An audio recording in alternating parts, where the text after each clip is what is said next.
Radioscopie.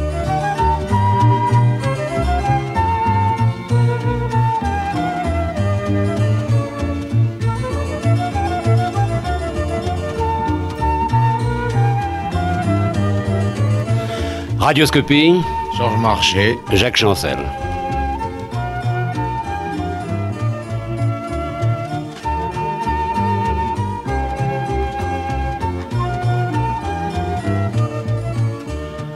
Le Georges Marchais que l'on connaît, le combattant qui se bat dans toutes les tranchées contre ses ennemis et parfois aussi contre ses amis, ne doit pas ressembler, mais pas ressembler du tout, je l'imagine du moins, au Marchais intime qui seulement chez lui peut se laisser aller sans doute être lui-même. Alors je me demande, est-ce bien nécessaire tout ce bruit ?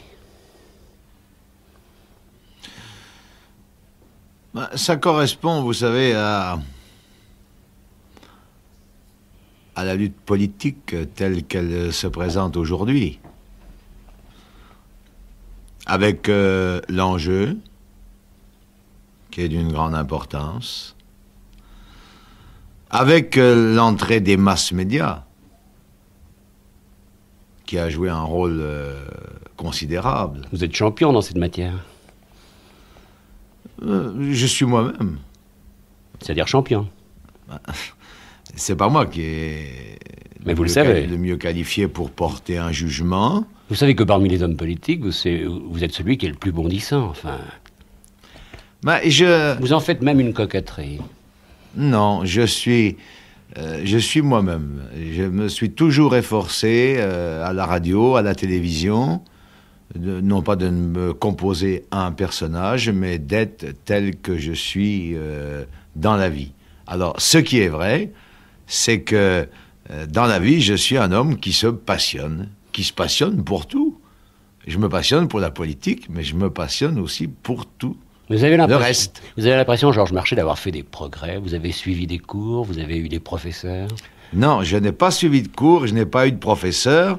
Je m'y suis toujours refusé, d'ailleurs. Si j'avais suivi le conseil de mes amis, qui sont pourtant des professionnels hautement qualifiés, c'est ce que j'aurais fait. Mais j'avais l'impression au départ, et je pense ne pas m'être trompé, que si j'étais allé dans ce sens, eh bien, petit à petit, j'aurais cherché à me composer un personnage. Et je préfère être moi-même tel que je suis tous les jours, dans la vie, chez moi, avec le parti, avec les gens. Être soi-même, je crois que c'est ce qui compte. Vous ne trichez jamais?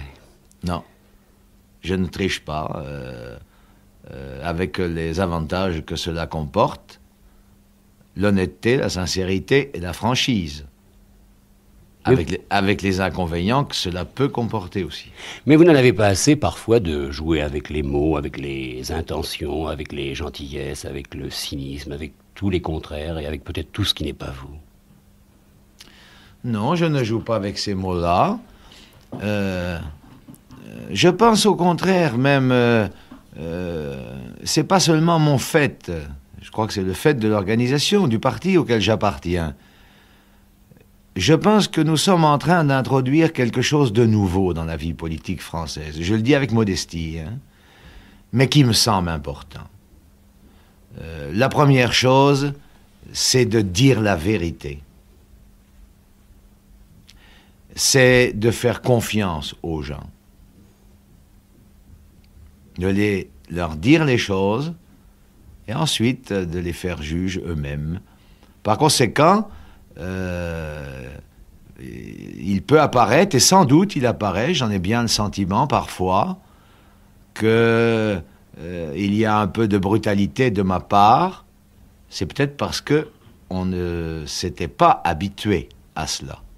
Je ne triche pas, je ne tricherai pas. La vérité est révolutionnaire, mais elle doit toujours l'être. Vous avez employé le mot brutalité. C'est vrai que parfois vous êtes brutal. J'ai été fort étonné parce que je vous regarde, je vous suis à la télévision, à la radio, et parfois, vous avez pour parler aux journalistes des mots, je ne dirais pas qu'ils frisent le mépris, mais qui sont très durs, comme si vous aviez peur d'être dépassé par eux, ou plutôt comme si vous aviez peur de ne pas vous laisser aller totalement.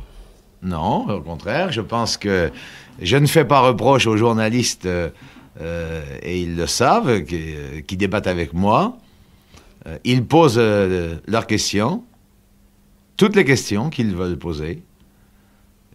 Avant une émission, je ne sollicite jamais une entrevue pour discuter, pour me mettre d'accord. Au contraire, je préfère ne pas savoir. Ouais, je n'aime pas les choses préparées comme ça d'avance. Ça ne veut pas dire que moi, je ne me prépare pas à ce qui peut m'être posé comme question. Ça me demande un gros travail. Parce que vous êtes bien placé, vous le savez, Jacques Chancel. Ça demande beaucoup de travail, la radio et la télévision. C'est un vrai travail. Oui. Un grand travail. C'est une grande responsabilité. Je le prends comme tel. Je considère, quand on s'adresse à des millions et des millions d'hommes et de femmes, à la télévision ou à la radio, c'est une grande responsabilité. Que ce soit dans le domaine politique, que ce soit dans le domaine des arts, je considère que c'est une grande responsabilité. Par conséquent, c'est un grand travail. Alors, par conséquent, je compte toujours que mon interlocuteur aura la même démarche que moi. C'est-à-dire qu'il soit à l'aise pour me poser la question qu'il juge bon de me poser, qu'il soit à l'aise pour me critiquer, et de mon côté, je le suis quand les choses se passent de cette façon, mais j'ai toujours le plus grand respect pour les journalistes, comme pour tout homme, pour tout individu qui exerce la profession qui lui plaît. Je vois l'importance que vous accordez à la radio, à la télévision, à la presse. Si la gauche vient au pouvoir, vous savez déjà qui vous mettrait à la tête de la radio, à la tête de la télévision? Vous avez déjà fait votre choix? Vous avez déjà vos listes? Non, et j'ai eu l'occasion déjà de m'expliquer là-dessus. Parce que c'est important. C'est important. Je pense qu'il y a maintenant une discrimination qui n'est pas normale. Il y a des journalistes communistes et je pense que, à condition qu'ils aient la qualité professionnelle nécessaire, hein, je pense qu'il est anormal qu'il n'y ait pas de journalistes communistes, non pas comme tels, parce que la radio, la télévision, elle n'est pas, elle ne doit pas, elle ne devrait pas être le porte-parole d'un parti. Non, mais s'il se trouve qu'il y a des journalistes communistes qualifiés, je ne vois pas pourquoi ils ne travailleraient pas à la radio, à la télévision comme les autres. Cela étant dit, j'estime que si demain la gauche vient au pouvoir, eh bien, il y a actuellement des gens qui font la radio, qui font la télévision, qui sont des professionnels qualifiés. Ben, il se passera ici ce qui se passe dans une municipalité. Vous savez, avant les élections municipales, dans des grandes villes, par exemple, j'ai en vue Saint-Étienne, j'ai en vue Reims, où il y a mes amis Lamblin et Sangodol, c'est bien. On disait aux gens, comme ça, nos adversaires politiques, ils disaient, si jamais vous élisez un maire communiste, vous allez voir, demain, c'est la catastrophe. Le personnel communal sera renvoyé, l'église sera fermée, la boulangerie sera fermée. Et puis le lendemain, les gens, ils ont vu que rien n'avait changé. C'est comme ça que nous voyons les choses. C'est-à-dire que si vous venez demain au pouvoir, rien ne sera changé? Ah non, j'estime que le travail doit continuer comme avant. Il y a à la radio, il y a à la télévision des hommes et des femmes, je répète, qui sont des hommes qui exercent une profession qu'ils aiment avec talent. Eh bien, les choses doivent se poursuivre de la même façon. On ne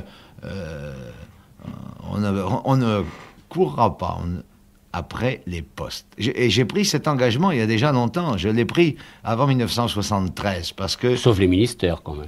Il y aura des ministres communistes, forcément. Il y aura des ministres communistes.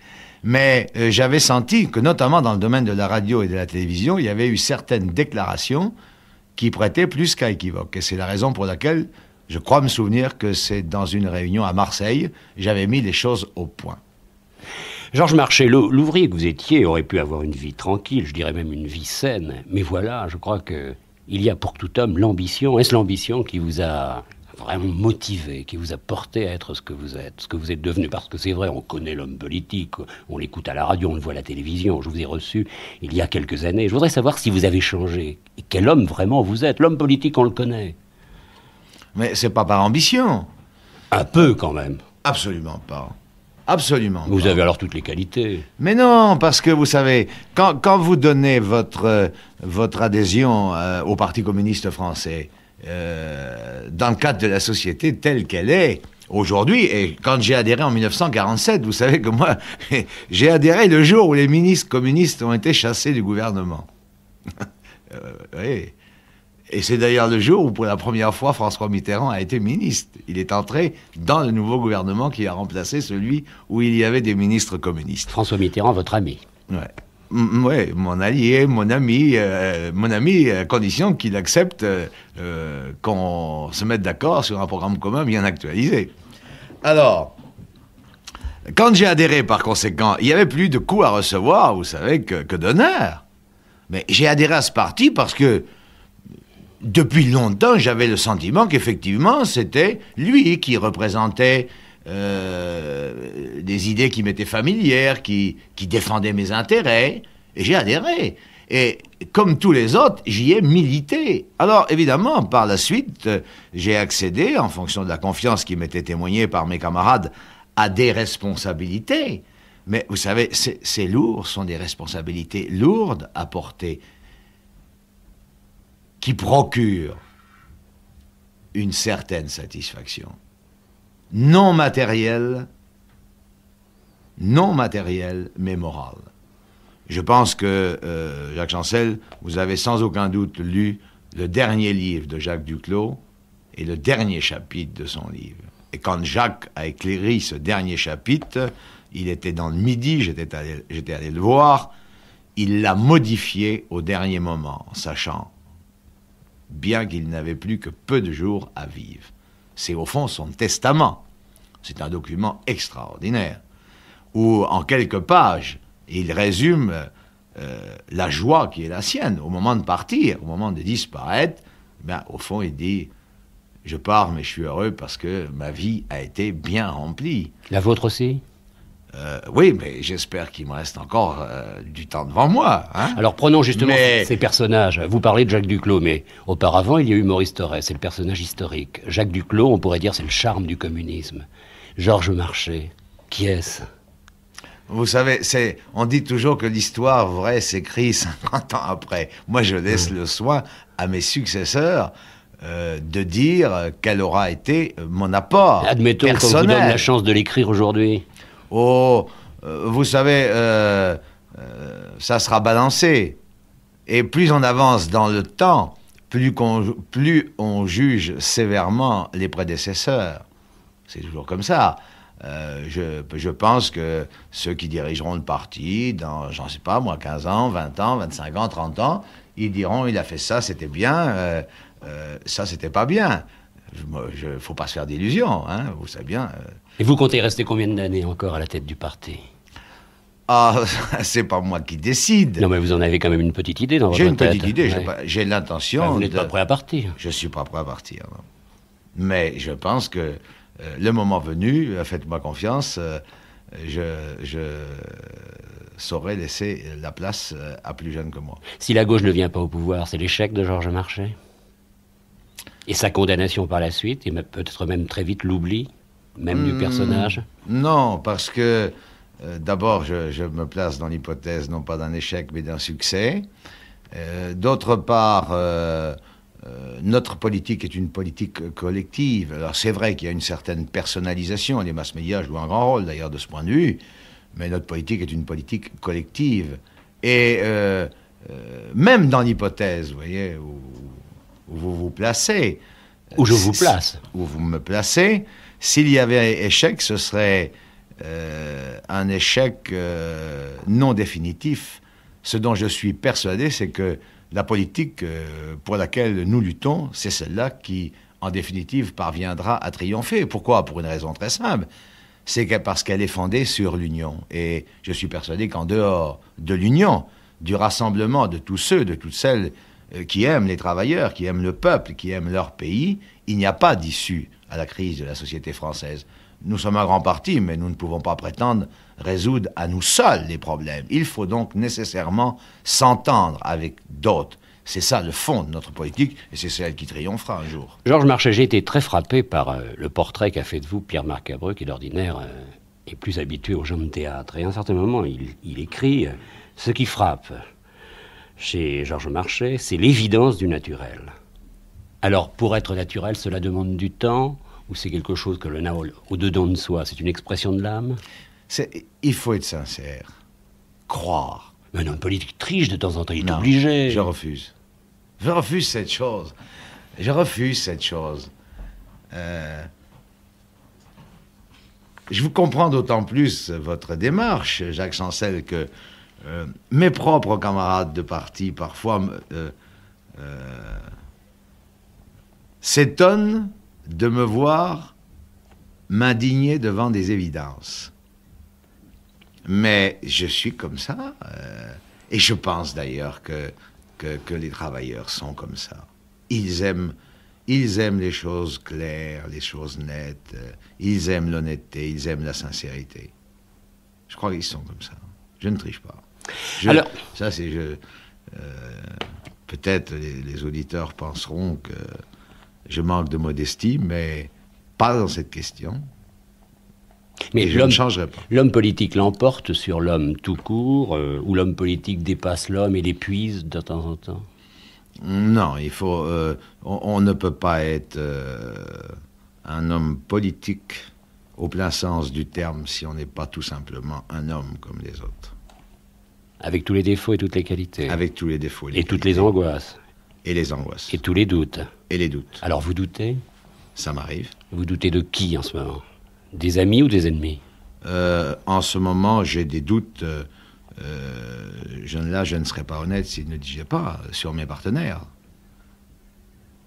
dans l'Union de la gauche. Je n'ai pas de doute sur notre politique. J'ai des doutes sur nos partenaires. Mais en même temps, je pense que nous pouvons gagner. J'ai confiance en même temps.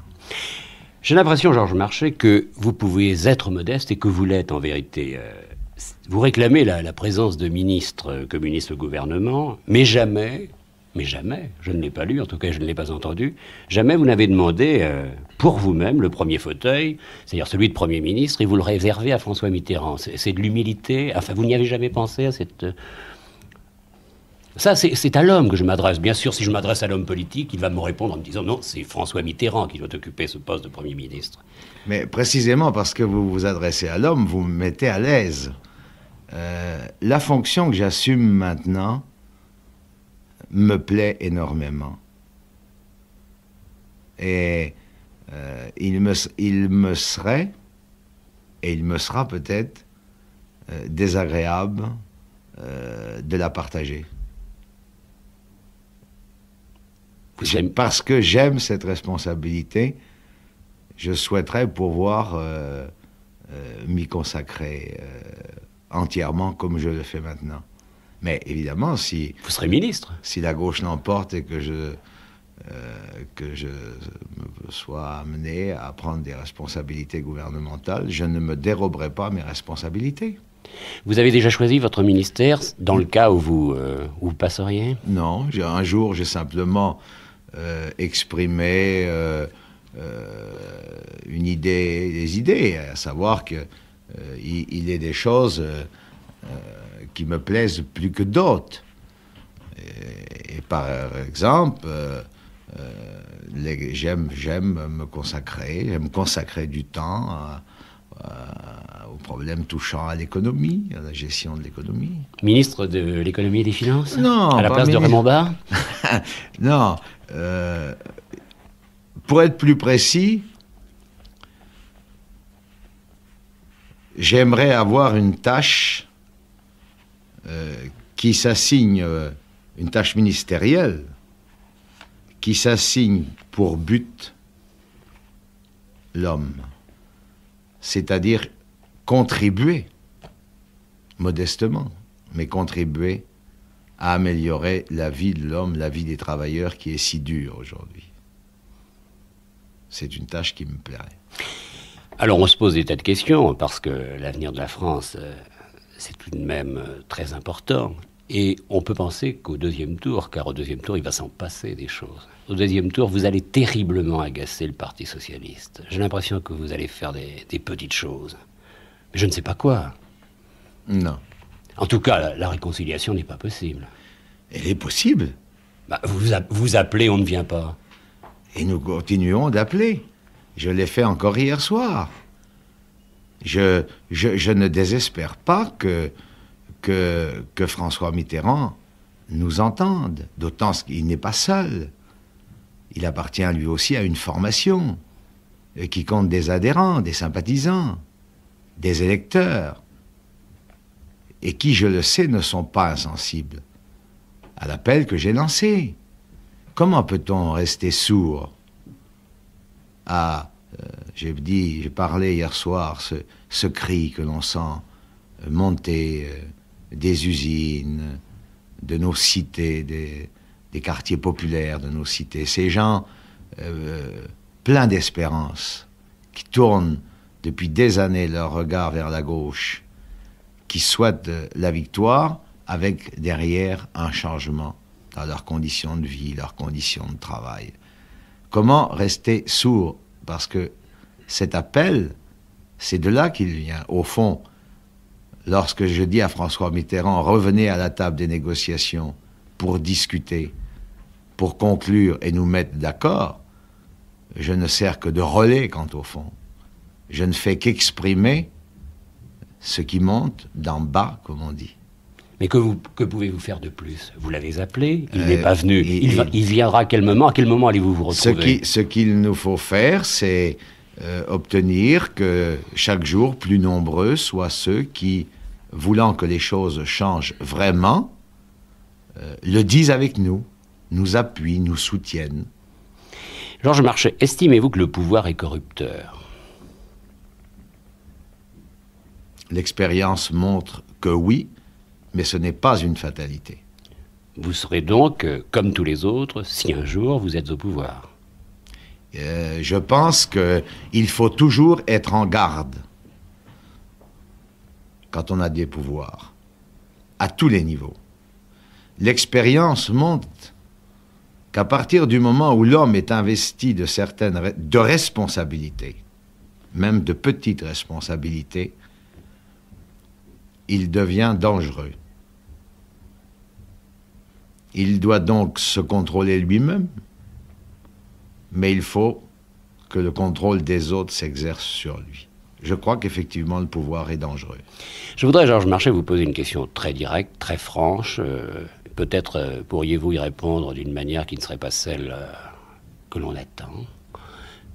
Avez-vous vraiment très envie, vous, Georges Marchais, vous à la tête d'un parti communiste puissant, avez-vous vraiment envie d'être au pouvoir? Oui. En ce moment? Oui. Très envie. Très envie parce que... Malgré tout ce qui se passe, malgré vos différends avec le parti socialiste. Je dirais pas malgré, je dirais surtout en fonction de ce qui se passe. Donc vous les avez provoqués pour cette raison. Surtout en fonction de ce qui se passe, parce que chaque jour voit la situation de la France se dégrader. La situation de nos travailleurs, la situation de notre peuple, la situation de notre pays. Par conséquent, il faut porter remède à cette dégradation. Il faut changer de politique. Et en même temps, donc, mettre les hommes capables d'assumer cette politique nouvelle. Nous ne nous dérobons pas et nous ne nous déroberons pas à nos responsabilités. Nous ne nous cachons pas que la tâche sera difficile, mais nous avons la conviction profonde que les moyens existent de changer les choses, à condition de le vouloir, d'avoir la volonté de le faire. Par conséquent, nous ne nous déroberons pas. C'est la raison pour laquelle, dans le respect du suffrage universel, évidemment, si les Français en décident, c'est eux qui en décideront, mais si les Français en décident de donner la majorité à la gauche, il y aura des ministres communistes. Non, certains pourraient penser que votre mouvement s'inscrivant dans le grand mouvement mondialiste, le moment ne serait pas venu d'aller au pouvoir. Car vous avez une politique globale, vous les communistes. Vous n'êtes pas seulement français, vous êtes inscrits dans un mouvement international. Ah oui, mais nous sommes d'abord et avant tout français. D'accord. Personne n'osera dire que vous ne l'êtes pas français, mais quand même, vous obéissez à des règles qui sont plus importantes, peut-être, et qui visent le monde, qui dépassent les frontières. Ah non, la règle... Et que le temps n'est pas venu. Ah non, la règle la plus importante, c'est la règle de la France. C'est l'intérêt de notre classe ouvrière, de notre peuple, de notre pays.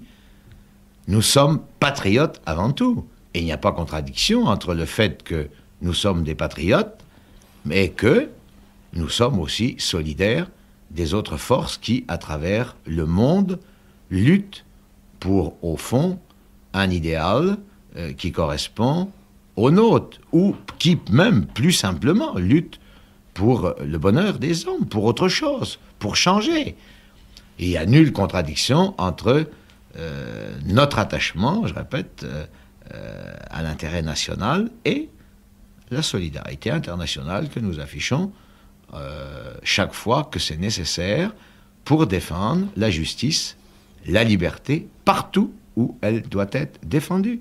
Mais nous sommes d'abord, et je répète, et avant tout, des Français. Enfin, pour bien connaître la réalité, pour bien la comprendre, il faut parfois entrer dans la fiction. Alors, admettons que la majorité l'emporte et que, dans un mouvement de libéralisme nouveau, elle vous demande après de venir au gouvernement. Par exemple, elle vous offre un poste, à vous, Georges Marchais, secrétaire général du Parti communiste. Mais elle ne peut pas le faire. Mais non, mais on peut imaginer. La politique est une affaire d'imagination, parfois. Oui, mais là, on ne peut pas l'envisager pour la bonne raison, c'est que, non pas parce que je ne veux pas... non, mais je vous demande de répondre oui ou non. Oui, c'est envisagé. Je ne veux pas simplifier les choses comme parfois on a tendance à le faire, mais pour une raison très simple, c'est que entre la majorité et nous, il y a une conception totalement différente des intérêts des travailleurs, des intérêts du peuple, des intérêts même de la France. Nous avons deux politiques différentes. Par conséquent, il est exclu, et je le comprends, que Giscard d'Estaing me demande de participer à un gouvernement présidé par un Premier ministre appartenant à sa majorité. Comme il est tout à fait exclu que moi, communiste, ce serait malhonnête de ma part, j'accepte d'aller dans un gouvernement où je sais par avance que je n'aurai pas la possibilité de réaliser la politique qu'attendent de moi les travailleurs. Quoi qu'il arrive, la France sera toujours coupée en deux. Quoi qu'il arrive. Mais elle est coupée en deux. Évidemment, le fait que le pourcentage des voix s'équilibre à peu près, je pense qu'il penche en faveur de la gauche. Mais enfin, donne un peu cette impression. Mais vous savez comme moi que les choses ne sont pas si simples. Tout ne passe pas au milieu comme ça.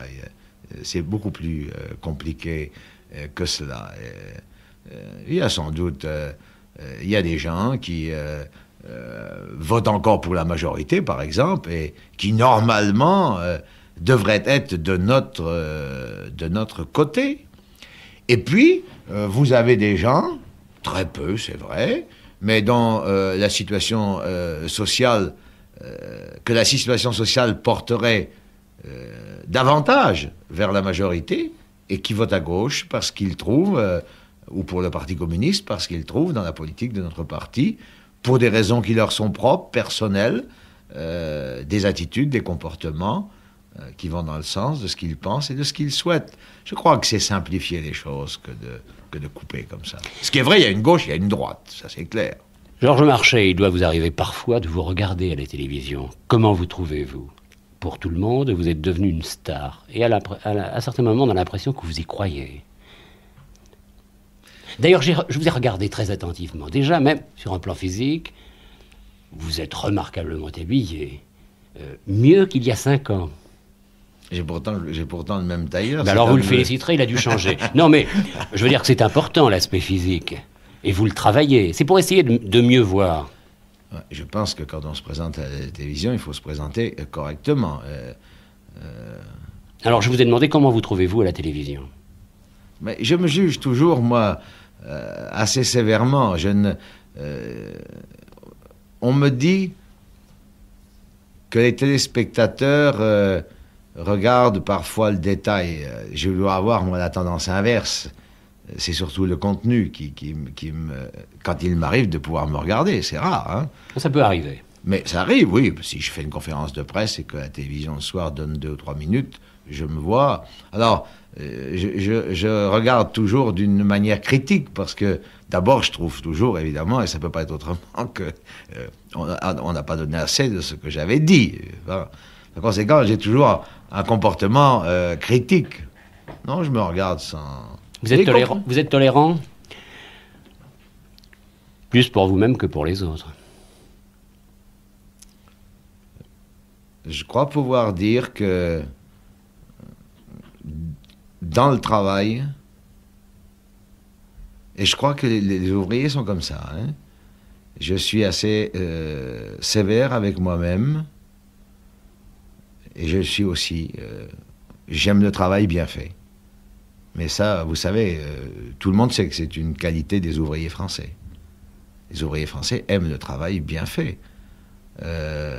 S'il vous arrive d'aller dans une entreprise à l'improviste, vous vous cachez, vous regarderez... moi, j'étais tourneur. Je me souviens encore des gestes que j'effectuais. Quand vous descendez la pièce de la machine, vous la caressez un peu.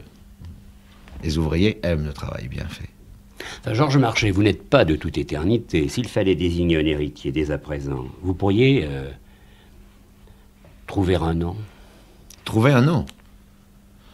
J'ai des idées, mais le moment venu, je fais... Attention, je ne vous chasse pas. Hein. Non.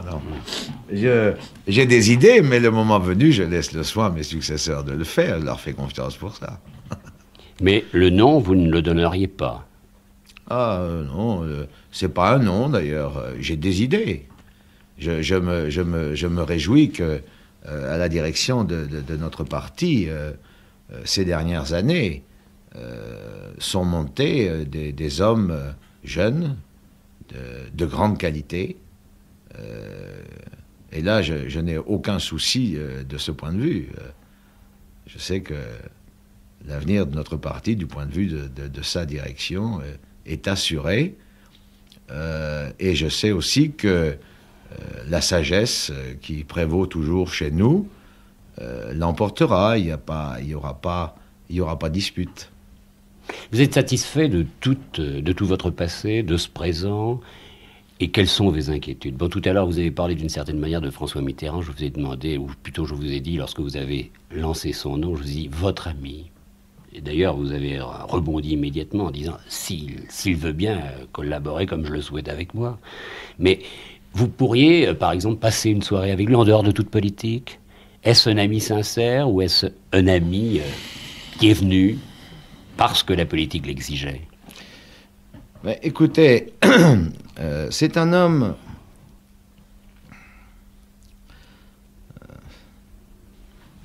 assez difficile avec lequel il est assez difficile de se lier sur le plan que vous évoquez, c'est-à-dire sur le plan de l'amitié. Nous avons eu de bons rapports dans la période où il y avait l'accord, dans la période où nous avons mené les campagnes pour les élections législatives de 1973, pour l'élection présidentielle de 1974. Nous avons eu des rapports normaux, mais François Mitterrand n'est pas, en tout cas avec moi, un homme particulièrement, qui se lie particulièrement, voyez-vous. Sans doute qu'avec avec ses propres amis, avec ses camarades de parti, peut-être a-t-il un autre comportement, ça je n'en sais rien, je ne peux pas moi répondre à cette question, mais nos rapports ont été des rapports, alors maintenant ils sont tendus en raison de désaccords, de divergences. C'est difficile, c'est assez difficile.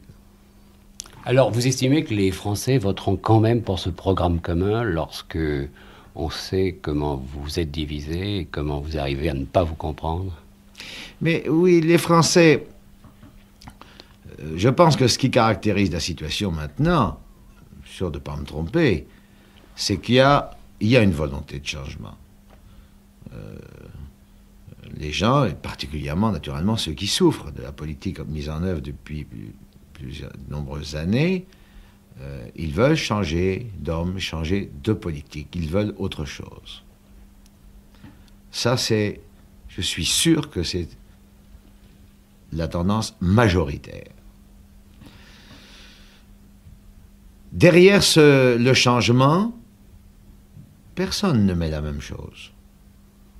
Chacun met en fonction de sa propre situation sociale. D'abord, c'est évident. Les familles qui ont tellement de mal à vivre, il y a les problèmes de salaire. Le chômeur, il met l'emploi.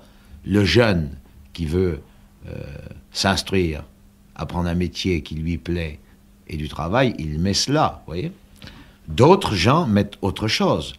Tout le monde met davantage de démocratie. C'est clair, parce qu'on sent peser la bureaucratie, l'autoritarisme. Il y a un besoin de décentralisation, de démocratisation. Les Français veulent participer, ils veulent être écoutés, entendus, ils veulent qu'on tienne compte de leur avis.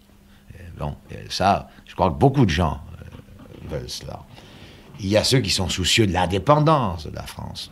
Ils mettent... Vous voyez bien, vous avez d'autres gens qui, en fonction, je pense aux intellectuels, je pense aux créateurs, que ce soit dans le domaine du cinéma, dans le domaine du théâtre, que ce soit les écrivains, que ce soit d'autres, les créateurs aussi ont leurs propres problèmes. Certains problèmes sont des problèmes de caractère matériel, avec des difficultés, mais d'autres, c'est des problèmes qui tiennent à avoir davantage la possibilité de mettre en valeur leur talent. Vous êtes mieux qualifié que moi encore pour parler de cette chose, vous, Jacques Chancel. Bien. Alors, par conséquent, derrière le mot changement, il y a tout cela. Le programme commun permet tout cela. Le programme que nous avons signé en 1972. Et si le Parti socialiste accepte, et je pense qu'il peut accepter, parce que nous ne proposons pas un programme communiste, nous proposons le programme commun de 1972 mis à jour. C'est-à-dire pour tenir compte que les choses ont bougé en 5 ans. Avec 7 ministres communistes. Avec notre participation au gouvernement, mais ça, c'est à moins que le Parti socialiste le remette en cause aujourd'hui. Vous en étiez d'accord ? Nous étions d'accord, nous en avions discuté en 1974 avec François Mitterrand, et je l'ai dit dernièrement. Par conséquent, parce que vous voyez, en ce moment, par exemple, on parle beaucoup de discipline républicaine. Alors, discipline républicaine, c'est une notion sous la Troisième République, Quatrième République, que les gens comprenaient. Et que maintenant encore on comprend, c'est-à-dire si on se met d'accord au premier tour, bon, deuxième tour, bon, ça c'est simple. Mais vous prenez les gens dans la rue, derrière, ils ne comprennent pas beaucoup maintenant ça. Ce qui les préoccupe, avant tout, d'abord, c'est... Moi, c'est comme ça qu'on me parle. Monsieur Marchais, voilà ma situation. Vous allez au gouvernement. Qu'est-ce qu'il en sera de cette situation que je connais? Monsieur Marchais, combien je gagnerai?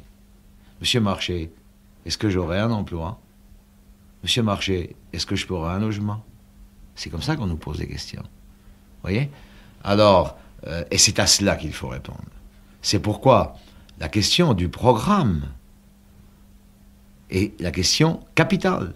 Et liée à la question du programme, il y a la question du gouvernement. Un gouvernement cohérent, c'est-à-dire composé des représentants des 3 formations, peut-être même avec quelques autres, possible, pourquoi pas, si des gens veulent contribuer. Moi, en tout cas, nous ne sommes pas opposés. Et assumant des responsabilités, à part égale. Donc vous allez gagner quand même. Nous faisons tout pour gagner, et j'espère. Georges Marchais, votre faiblesse est peut-être, comme chez beaucoup d'hommes, dans ce que les autres peuvent dire ou peuvent appeler votre force. Enfin, vous faites la guerre, et vous la faites bien sur tous les terrains, et c'est votre métier, mais vous êtes un pacifiste. Vous pratiquez parfois, pas souvent, mais parfois quand même vous l'avez fait, l'insulte, et vous ne voudriez être qu'humaniste, mais dans le combat parfois on est poussé par ses propres paroles, vous tirez à bout portant, vous faites mouche, et souvent je me dis, il n'est pas assez maladroit. Alors est-ce parce que vous connaissez trop bien votre métier? Je ne pratique pas l'insulte. Non, l'insulte, c'est peut-être un grand mot, mais parfois vous avez été très dur. Enfin, je dirais que le mépris porté aux lisières de l'insulte. Ah, je suis dur pour ceux qui sont responsables de difficultés que je perçois, que je vis. Je suis dur pour cela. Mais je crois que je ne suis pas le seul dans ce cas. C'est intéressant cette discussion. Moi, je m'intéresse à l'homme. Hein. Mais c'est justement, c'est sur ce terrain-là que je veux me placer.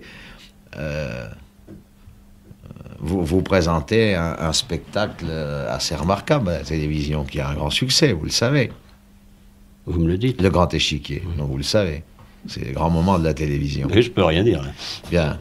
Mais j'avais observé une chose, c'est que pourquoi ce spectacle a de la qualité, c'est parce que vous devez être sévère dans le choix de vos artistes. Vous ne choisissez pas n'importe qui. Vous présentez. Vous ne cédez pas à la facilité. Je ne veux pas citer de nom ici, hein, ce serait désagréable. Mais on sait qu'est-ce que c'est la facilité et qu'est-ce que ça nous amène et ce que ça nous ramène. On est loin trop de souvent. Là. Hein? On est loin de l'insulte. On est loin de l'insulte. Mais vous êtes vous-même, donc, à votre manière, sévère. Oui. Hein? À votre manière. J'entends, par exemple, il y a un critique de cinéma de talent là, que j'entends à la radio, je ne veux pas citer de nom, qui a aussi un grand talent, un énorme talent. Et je l'entends, il est sévère, lui aussi, à sa manière. Je crois que nous sommes tous un peu comme ça, sévères. Alors, moi, je le suis dans la responsabilité qui est la mienne à l'égard de ceux qui sont responsables des difficultés dont nous parlions tout à l'heure. Mais je ne frôle pas, je n'utilise pas, je n'aime pas l'insulte, y compris à l'égard de mes adversaires politiques. Au contraire, je choisis le terrain du débat. Mais j'aime le débat, mais le débat franc. Le débat sans complaisance. À quel moment vous a-t-on touché ? On vous a fait mal une seule fois ? Souvent. Avec des mots, avec des intentions ? Avec des mots et aussi avec des intentions. Avec l'un et l'autre. Vous êtes donc faible ? Sensible. Ce n'est pas la même chose ? C'est pas la faiblesse. C'est pas la même chose. C'est pas la même chose. On peut... je n'aime pas, moi, faire mal. J'aime pas qu'on me fasse mal. Il vous est arrivé de lire François Mitterrand. Vous savez qu'il est un humaniste, qu'il est un écrivain, qu'il manie de forte, brillante façon la plume. Et de votre côté, vous avez écrit une somme qui a pour titre « Parlons franchement », comme si, jusqu'à ce moment-là, vous n'aviez pas parlé franchement. Ou alors c'était simplement un titre d'éditeur. Ah non, c'était... ça correspond à un moment donné. D'abord, ça correspond à ma démarche générale, je vous l'ai dit tout à l'heure, l'honnêteté et la franchise. Comme on dit, ça va être une marotte chez moi, parce que la première affiche que j'ai faite dans ma circonscription, elle porte ces mots, honnêteté, franchise. Donc, vous voyez, je tiens. Parlons franchement, j'aime parler toujours franchement. Et je pense que ce livre-là méritait ce titre parce que il a été écrit en décembre. Il est pleinement d'actualité. C'est un livre qui est destiné à répondre à des questions que se posent précisément aujourd'hui des Françaises et des Français. Il y a 10 questions d'ailleurs que j'ai, disons, sélectionnées à la suite des contacts qui sont les miens chaque jour. On peut imaginer, Georges Marchais, qu'un jour vous écrirez vos mémoires. Alors, dans ces mémoires, vous raconterez tout, même ce que vous ne pouvez pas dire aujourd'hui, ce que vous ne pourrez pas dire demain, et ce que vous ne pourrez même pas dire au lendemain du 19 mars. C'est-à-dire tout ce que l'on ne dit pas en politique, tout ce que l'on cache. Vous auriez une grande surprise, Jacques Chancel, si j'écris mes mémoires aujourd'hui. Oui. Il y a peu de choses, vous y trouverez peu de choses que vous ne connaissiez déjà. Vraiment ? Vraiment. Il n'y a pas des secrets d'État sur tout ce qui se passe en ce moment ? Non. Ou y a-t-il peut-être, comme un journaliste le prétendait ce matin, une grande attente pour une grande réconciliation Ah, il y a entre pas- le Parti socialiste et le Parti communiste très bientôt? il y a l'espérance chez moi profonde que nous allons être capables de créer un mouvement qui permettra d'aboutir à un accord. Ça, oui. Et que de jaloux vous devez faire au sein de votre parti, Georges Marchais? Parce qu'en fait, vous parlez de vos ennemis, mais gardez-vous à droite, gardez-vous à gauche, parfois ce sont les amis les plus dangereux. Non. Notre parti est mal connu. Je pense d'ailleurs que... Ce n'est pas de votre faute alors s'il est mal Si. connu. Ah bon? Oh, si. Je pense que nous n'avons... C'est une critique du passé que partagent des hommes qui assument encore aujourd'hui des responsabilités importantes à la direction du parti. Nous ne l'avons pas toujours bien présenté. Et notre parti a un bilan positif. Il a 60 ans d'existence, il a un bilan très positif. Il n'a pas été exempt de défauts, de fautes, d'insuffisances.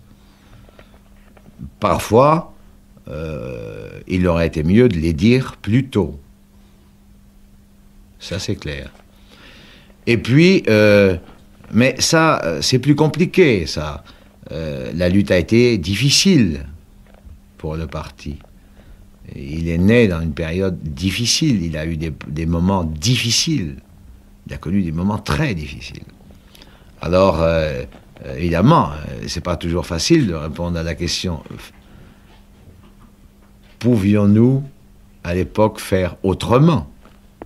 Après, on peut, mais sur le coup. Alors, je pense que nous faisons effort. Maintenant, pour davantage nous présenter tels que nous sommes, avec notre politique telle qu'elle est, évidemment, mais tels que nous sommes, avec nos qualités, mais aussi nos défauts, nos insuffisances, pour ouvrir le parti, pour que les gens le voient tel qu'il est. Vous savez, on a beaucoup utilisé une formule nous ne sommes pas des hommes comme les autres. Si, nous sommes des hommes comme les autres. On pense parfois qu'il y a un mystère, Marchais. À qui obéit-il? Comment respire-t-il?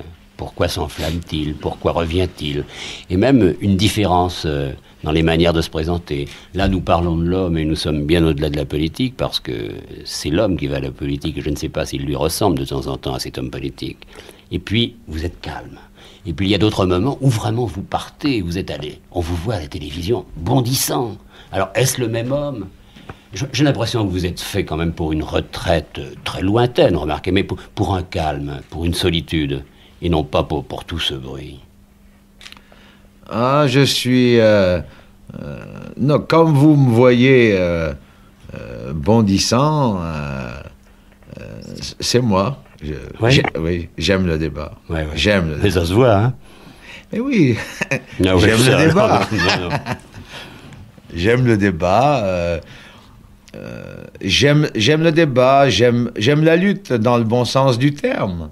Vous voyez, par exemple, je m'intéresse à tous les sports. Alors, qu'est-ce que ça veut dire? Ça veut dire que j'aime la compétition, j'aime l'émulation, Ah oui, ça, je suis comme ça.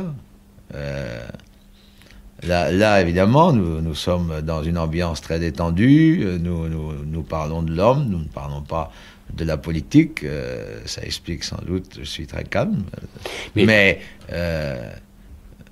j'aime le débat. Et je l'aime parce que je pense que c'est le moyen d'avancer. Sans débat, il n'y a pas de progrès. Si on vous enlevait le débat, demain, vous seriez un homme mort. Je m'ennuierais. Pas mort, mais je m'ennuierais. Vous êtes en bonne santé en ce moment? Très bonne santé. Vous avez eu peur? Ah, j'ai eu... pendant la période où a duré ma maladie, c'est-à-dire pendant un mois. Plus particulièrement pendant les 18 heures de la crise que j'ai connue. Vous pensez que vous êtes raisonnable en ce moment, avec la vie que vous menez, le mal que vous vous donnez, les cris que vous portez? Mon cardiologue, en qui j'ai une confiance absolue, m'a donné feu vert pour la campagne électorale. Seulement pour la campagne? Ah non, non, Le repos après, non? J'irai le voir après. Ouais. Vous êtes donc drogué? Mais je me sens bien. Ah non, Non. je me sens bien. Non, j'ai très très bien récupéré, j'étais très très bien soigné. Alors, que vous soyez vainqueur, que vous soyez vaincu, peu importe. Vous aurez fait ce qu'il fallait faire. Ah non, pas peu importe. Hein. Ah bon? Ce serait une déception pour moi si nous étions vaincus. Mais un communiste ne se laisse pas accabler par une défaite, dans l'hypothèse. Mais j'espère dans la victoire. Nous faisons tout pour cela. J'y crois. Voilà. Alors 21% des voix, 22%, 23%, 24%, 25%? Le plus possible, ça me semble capital. À votre avis? Je ne peux pas dire encore maintenant. Nous sommes à combien? 4 semaines? Ah, c'est maintenant que vous devez le savoir. Ah non, pas encore. Il y a encore chaque jour des gens qui... Nous le sentons ça, des gens qui changent, qui bougent, qui comprennent notre position et qui nous apportent leur appui. Et qui sentent que nous sommes en train de vivre un moment capital de la bataille pour 1978. Dans ces jours-ci, nous sommes dans un moment capital. Et où il est possible de faire changer les choses. Tout va bien se passer au deuxième tour? Vous allez vous désister comme il convient? Ah, ça, nous verrons ça au soir du premier tour. Ah, quand même. Vous avez entendu ce qu'a dit François Mitterrand? Lui, il est très clair. Oui, mais la différence qu'il y a entre lui et moi, c'est que moi, je ne renonce pas au programme commun. Nous voulons, nous les communistes, nous voulons revenir à ce programme de 1972, nous voulons l'actualiser, nous voulons l'accord. Nous le voulons, si possible, avant le 12. Si Mitterrand ne veut pas, évidemment, je ne peux pas le forcer pour négocier, pour se mettre d'accord, il faut être deux. Mais ce que je pense dans cette hypothèse-là, c'est que le 12, il y aura suffisamment de voix sur les candidats de notre parti, même s'il y a des gens qui ne partagent pas toute notre politique, mais suffisamment de voix sur les candidats de notre parti pour que le Parti socialiste comprenne que la raison serait le 13, c'est-à-dire le lendemain du 12, de reprendre la discussion et d'aboutir à un accord, et je maintiens et je soutiens qu'il est possible de le faire, non pas par un accord bâclé. D'ailleurs, un jour, François Mitterrand avait dit « Il suffirait de quelques heures pour se mettre d'accord ». Pourquoi ce qui était valable, quand il a dit cela, au début de 1977, ne serait pas valable au début de 1978. Mais vous avez ajouté pas de bricolage de dernière minute. Non. C'est René Andrieux avait écrit, et il l'avait fait dans un très bon esprit, en disant discutons, nous avons le temps, mettons-nous d'accord, afin de ne pas être amenés. Mais entre un bricolage de dernière minute et un certain nombre d'heures, de jours même, consacrés à une négociation sérieuse, il y a une différence. Mais Georges Marchais, êtes-vous l'héritier d'une idéologie ou au contraire, et peut-être bien plus, un négociateur de virage en ce moment? Je suis attaché à une idéologie, mais qui ne constitue pas un dogme. Vous savez, en politique comme en théorie, les choses bougent, les choses changent. Je suis l'adversaire du dogmatisme. Alors, je suis attaché à cette idéologie-là, et avec mes camarades, nous la faisons progresser, nous la ferons progresser encore. Quels sont pour vous les mots importants? Bonheur pour les travailleurs. Bonheur tout court aussi? Bonheur. Ah, vous savez, il ne m'appartient pas, et il ne peut pas appartenir à un parti de décider pour chacun ce qui représente le bonheur. Mais un parti, et c'est en tout cas notre ambition, il se doit de contribuer à créer les conditions pour que chaque homme, en fonction de ses aspirations, trouve le bonheur qu'il souhaite. Vous avez peur de mourir? Non. Ça viendra, c'est sûr. Le plus tard possible. Mais il vous arrive de parler de la mort, de la regarder, de... Vous savez, quand j'ai fait mon infarctus... c'est le seul moment où vous n'y avez pas pensé. Parce que vous vouliez partir. J'y ai pensé. Dans la vie.